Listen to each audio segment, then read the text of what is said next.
Hello, नमस्कार दोस्तों। आपका स्वागत है हमारे यूट्यूब चैनल पर रोमांटिक लव स्टोरीज़ पे। तो दोस्तों, हम आपको कहानी सुना रहे थे रिया के प्यार की। तो दोस्तों, आज उसमें हम आपको रिया के प्यार की का पार्ट 4 सुनाने जा रहे हैं, जिसको आप बड़े ही ध्यान से सुनना, क्योंकि अब रिया की लाइफ में वो टर्निंग पॉइंट आने वाला था जब उसका प्यार परवान चढ़ने वाला था। तो आइए स्टार्ट करते हैं हमारी कहानी रिया के प्यार की। नमस्ते दोस्तों, मैं रिया। तो जैसा कि आपने सुना पिछले पार्ट में कि मैं तरुण से कैसे मिली, मेरी तरुण से कैसे मुलाकात हुई, सब बातें आपने जानी।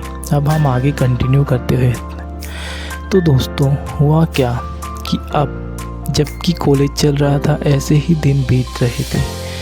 ऐसे ही कुछ समय मतलब ये होता था कि तरुण मिलता, हल्की सी स्माइल होती उसके चेहरे पर, मैं उसे देखती, लेकिन हमारी ज़्यादा बातें नहीं होती थी।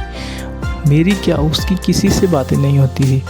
जो भी कॉलेज में लड़कियां थी वो बातें करती, यार कितना हैंडसम लड़का है ये। वो तरुण क्लास में काफ़ी इंटेलिजेंट भी था, तो वो ज़्यादा ध्यान नहीं देता था इन सब चीज़ों में, वो सिर्फ अपनी पढ़ाई पर ही फोकस करता था। मैं भी अपनी पढ़ाई पर फोकस करती थी। ऐसे ही समय बीत रहा था कॉलेज का। हुआ क्या कि अचानक से मेरे साथ कुछ घटनाएं घटित होने लगी। क्या हुआ? एक्चुअली हुआ क्या कि मेरा ही कोई क्लासमेट था जिसका आशीष नाम का लड़का। तो पता नहीं, मैंने कभी उसे नोटिस भी नहीं किया, मैंने कभी उसे देखा भी नहीं कि ऐसा कैसे हो रहा है। वो मुझे घूरता था। और एक बार क्या हुआ कि उसने मुझे प्रपोज कर दिया अचानक से। मैंने कभी देखा नहीं उसे, मैंने देखा तो है ही, क्लास में पढ़ता था, लेकिन मेरे दिल में उसके लिए ऐसा कुछ नहीं। मैं उसे जानती नहीं अच्छे से, मेरी उससे कोई बातें नहीं होती।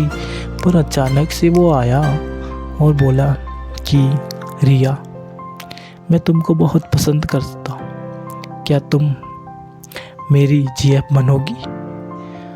मेरे तो पैरों तले जैसे ज़मीन खिसक गई। मैंने बोला, ये क्या बोल रहे हो तुम? कुछ भी बोले जा रहे हो यार। मैं तुम्हें जानती नहीं, मेरी कोई बातें नहीं होती, मेरे तुम फ्रेंड्स नहीं हो। तो वो बोला कि फ्रेंड्स नहीं हो तो क्या हुआ, फ्रेंड्स बन सकते हैं, हम बातें कर सकते हैं, थोड़ा टाइम स्पेंड कर सकते हैं। एक बार आप बात तो करो, एक बार फ्रेंडशिप करो तो सही। तो मैंने उसे मना कर दिया कि मैं तुमसे कोई फ्रेंडशिप नहीं चाहती, और प्लीज़ मेरे दिल में तुम्हारे लिए ऐसी कोई भी भावना नहीं है, तो प्लीज़ लीव मी, ऐसा मैंने बोला उसे। वो चला गया। मैंने सारी बातें दृष्टि को बताई कि ऐसा ऐसा हुआ, ऐसे ऐसे आया और उसने ऐसे ऐसे बात की। वो हंसने लगी। मैंने बोला, क्या बात है, हंस क्यों रही है? तो वो बोली, हंसने वाली बात तो है ही, बता, इतनी दूर से एक बंदा तुम्हें प्रपोज करने आया और तूने उसे मना कर दिया। अरे फ्रेंडशिप तो कर ही लेती, ठीक है, तुझे जीएफ नहीं बनना था तो ना बनती, फ्रेंडशिप करके देखती तो सही। मैंने बोला, नहीं, मेरा कोई भी ऐसा कुछ नहीं है, और ना ही मेरे दिल में उसके लिए ऐसी कोई फीलिंग्स है ही नहीं। ओके बाबा, चल क्लास चलते हैं ऐसे ही। लेकिन क्लास टाइम में मैंने नोटिस किया कि वो मुझे घूरता रहता था। क्लास चलती रहती थी, तब भी जब भी मैं देखती उसकी तरफ तो वो मुझे ही घूरता हुआ पाता। पहली बार मैंने रियलाइज़ किया कि सच में ये बंदा मुझे घूरे जा रहा है, और शायद ये बहुत समय पहले से घूरे जा रहा है, जिसका मैंने कभी ध्यान ही नहीं दिया था। ये मेरे लिए बड़ी प्रॉब्लम थी, क्योंकि मेरा क्रश तो तरुण था, उस आशीष की तरफ तो मेरा कोई क्रश था ही नहीं। तो मैं कैसे किसी की जीएफ बन सकती? दोनों तरफ से क्रश होना ज़रूरी है किसी भी रिलेशनशिप के लिए। अब ऐसा हुआ, कुछ समय बाद ही हमारे हुआ क्या, एनुअल फंक्शन होने वाला था कॉलेज में। अब एनुअल फंक्शन पे सर आए हमारी क्लासरूम में और बोले कि कौन कौन पार्टिसिपेट करेगा एनुअल फंक्शन में। तो कुछ बच्चों के उन्होंने नाम लिखे और फिर बोला कि तरुण, तुम बहुत अच्छी इंग्लिश जानते हो, तुम बहुत अच्छी तरह से कम्युनिकेट कर सकते हो, तो तुम ऐसा करना, तुम प्रोग्राम को होस्ट करना और हम ढूंढते हैं, एक तो तुम हो जाओगे और एक लड़की ढूंढ लेते हैं, क्योंकि एक गर्ल्स होगी और एक बॉय होगा तो अच्छा रहेगा, दोनों मिलके प्रोग्राम होस्ट करोगे तो बहुत अच्छा लगेगा। तो तरुण ने हाँ कर दी, बोला ठीक है।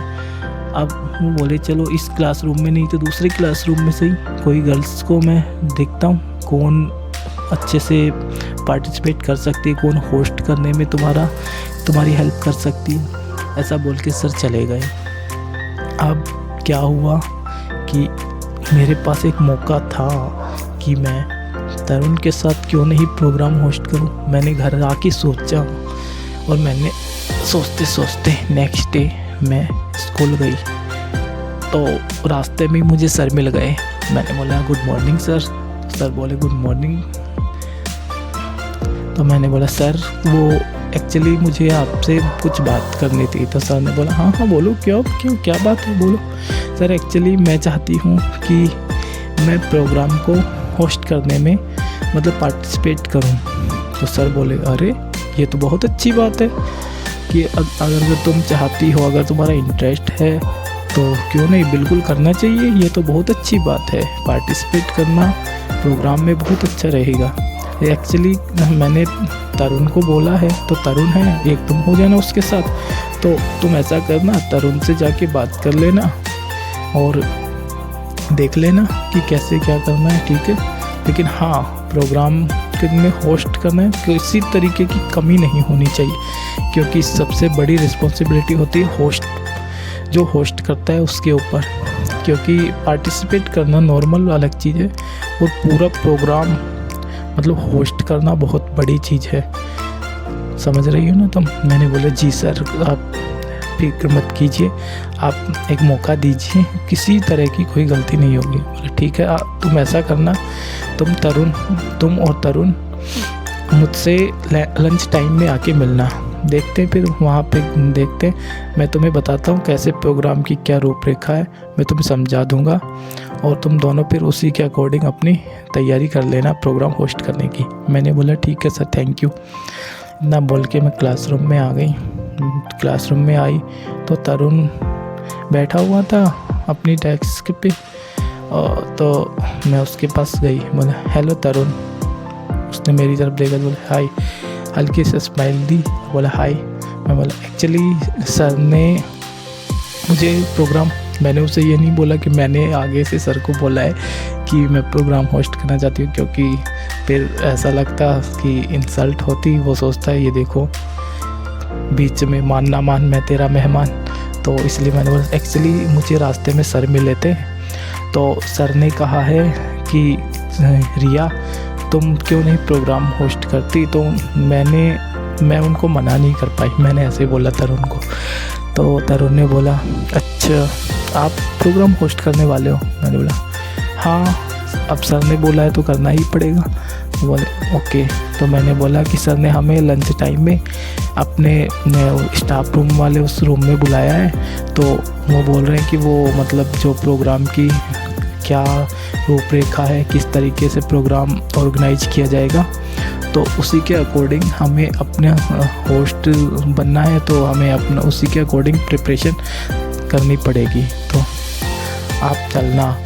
तो तरुण ने बोला ओके ठीक है चलते हैं। बस इतनी बात हुई। फिर मैं अपनी बेंच पर आकर बैठी, क्लास अटेंड की, लंच हुआ। लंच टाइम में फिर लंच टाइम होते ही तरुण ने बोला रिया चलो सर के पास चलते हैं। तो मैंने बोला ओके चलो। अब हम दोनों सर के पास गए। लेकिन आपको बता दूं, अब मैं सुबह ये सब चीज़ें तरुण को बता रही थी, तो उसके ठीक 2-3 डेस्क छोड़ के आशीष बैठा हुआ था। वो मुझे ऐसे गुस्से से घूरे जा रहा था। मैं आपको बयां नहीं कर सकती। तो दोस्तों अब हम स्टाफ रूम में पहुँचे तो सर लंच कर चुके थे। तो हमने बोला सर हेलो सर, हम आए। तो सर ने बोला हाँ हाँ आओ आओ। बोले तरुण देखो रिया को तो तुम जानते ही हो, तो ये तुम्हारे साथ प्रोग्राम होस्ट करने में तुम्हारी हेल्प करेगी, ओके। तरुण ने बोला ओके सर। तो सर ने हमें पूरा समझाया कि कैसे क्या होना चाहिए क्या और किस तरीके से। तो सर ने बोला कि मैं तुम्हें पूरी स्क्रिप्ट तैयार करके दूंगा, तो तुम उसी के अकॉर्डिंग अपनी तैयारी रखना कैसे क्या होस्ट करना है, ओके। तो दोस्तों 10 मिनट हो चुकी हैं आज की, क्योंकि हमारी जो भी वीडियोज़ होगी वो 10 मिनट से ज़्यादा नहीं हो, क्योंकि ज़्यादा लंबी वीडियोज़ कोई देखता नहीं है और ज़्यादा लंबी वीडियोज़ फिर बोरिंग हो जाती है। तो नेक्स्ट पार्ट में मिलते हैं, तब तक आप चैनल को लाइक कीजिए, शेयर कीजिए और सब्सक्राइब कीजिए। और प्लीज़ दोस्तों हमारे चैनल को सपोर्ट कीजिए, आप सपोर्ट करेंगे तभी हमारे